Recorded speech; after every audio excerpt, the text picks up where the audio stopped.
P5 tema kebekerjaan kunjungan industri. Nama, Ordalia Latifah. Kelas, 11 TKJ 1, nomor 9. Sejarah Net TV. PT Net Media Tama Televisi Net didirikan pada tahun 2012 dengan tujuan membawa revolusi media yang lebih maju dan modern. Dengan pimpinan Wisutama dan Agus Lasmono pada Maret tahun 2013, Net mengambil alih PT Televisi Anak Spacetown dengan mengakuisisi saham Spacetown sebanyak 95%. Pada 18 Mei tahun 2013, Net mengadakan masa siaran percobaan selama seminggu sebelum program Grand 26 Mei tahun 2013 di Jakarta Convention Center dengan menggunakan frekuensi milik Spacetown. Meskipun mengubah program-program Spacetown menjadi lebih modern, Net tetap menayangkan 6 program kartun unggulan dari Spacetown setiap Senin dan Jumat dengan nama Net Playground atau NETUN. Net juga menyebarkan kontennya melalui jejaring sosial dan YouTube. Visi dan misi. Visi: membangun sebuah perusahaan media yang menarik dan memberi kontribusi positif bagi kehidupan masyarakat Indonesia. Misi: pertama, memberikan konten program yang kreatif, berkualitas dan menghibur melalui berbagai platform. Kedua, memberikan para pemangku kepentingan sebuah media yang inovatif yang dapat menjangkau target pemirsa. Ketiga, untuk menarik, mengembangkan dan mempertahankan bakat-bakat terbaik dalam industri televisi. Ruangan di Net TV. Lokasi syuting, persiapan pada staf yang sedang mempersiapkan proses syuting. Ruang pakaian, ruangan untuk para presenter, aktor atau tamu berganti kostum, dan tempat penyimpanan baju-baju perlengkapan syuting. Ruangan control room, tempat di mana para produser, penyiar dan teknisi bekerja sama untuk mengontrol dan mengawasi siaran televisi dan memantau banyak monitor untuk memastikan siaran berjalan lancar. Ruang properti. Ruang properti adalah area di mana tim produksi bertanggung jawab untuk merancang, menyusun, dan mempersiapkan set atau latar belakang untuk program-program televisi. Ruang auditorium. Ruang auditorium adalah ruang yang dirancang khusus untuk pertemuan, konser, pementasan teater, seminar, dan acara-acara lainnya. Mobil Nethead. Kendaraan yang dilengkapi dengan peralatan siaran dan produksi program televisi di luar studio. Ruangan pengedit video. Ruang pengedit video di Net TV adalah tempat di mana para editor video bekerja untuk mengolah dan menyunting materi video yang akan ditayangkan di seluruh saluran tersebut. Peran tim produksi. Dengan adanya kegiatan kunjungan industri, kami Jati mengetahui beberapa peran tim produksi diantaranya sebagai berikut. Pertama, produser bertanggung jawab atas perencanaan dan pengelolaan keseluruhan produksi. Kedua, sutradara memberikan pengarahan kepada pemain atau pengisi acara dan teknis operasional. Ketiga, juru kamera bertanggung jawab dalam mengoperasikan kamera tim atau video untuk merekam gambar. Kok kan moto tuh, gue itu untuk kong kali kong atau omong-omongan sama antara yang berproduksi dengan yang di dalam control room ini gitu. Nah tadi teman-teman juga di depan sempat foto di depan mobil gede, itu namanya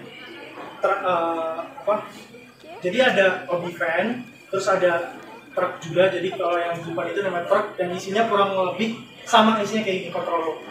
Isinya tuh kayak ya control room gini. Itu kegunaannya kalau misalnya kita syuting di luar nih. Syuting di luar nggak mungkin kita bawa kayak gini kan. Jadi itu kegunaannya truk atau Obi van. Obi van tuh nanti kita lihat di luar. Itu ada lebih kecil, lebih mininya lagi. Itu untuk teman-teman kayak syuting di luar yang khusus kayak atau berita kayak gitu.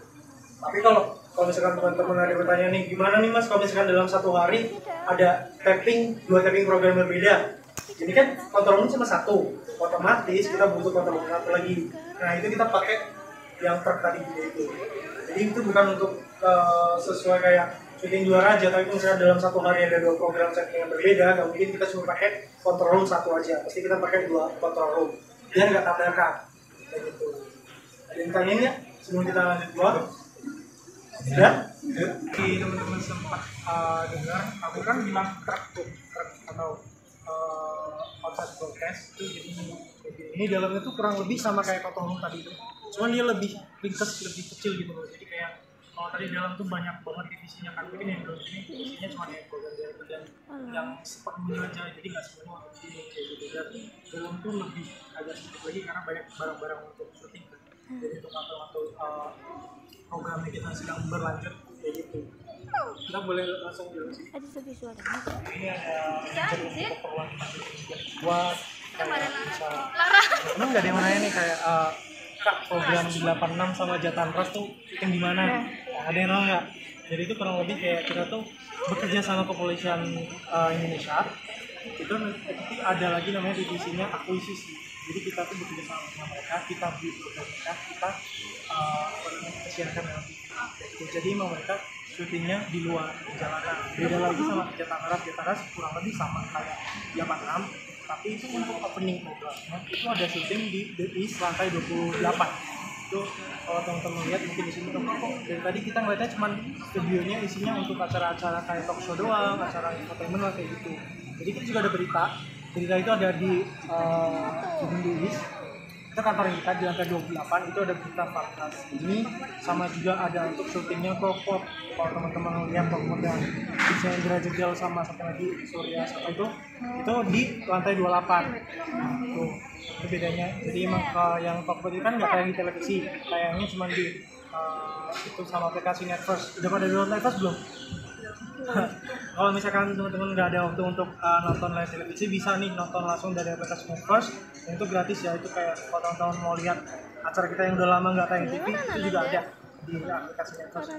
Jadi kalau yang sebelah sini ada namanya tadi OmniFan atau Outside Broadcast Fan, kurang lebih sama kayak truk ini dan juga tahun, tapi dia lebih kecil dan lebih kecil, lebih kayak saya nonton redaksi yang bisa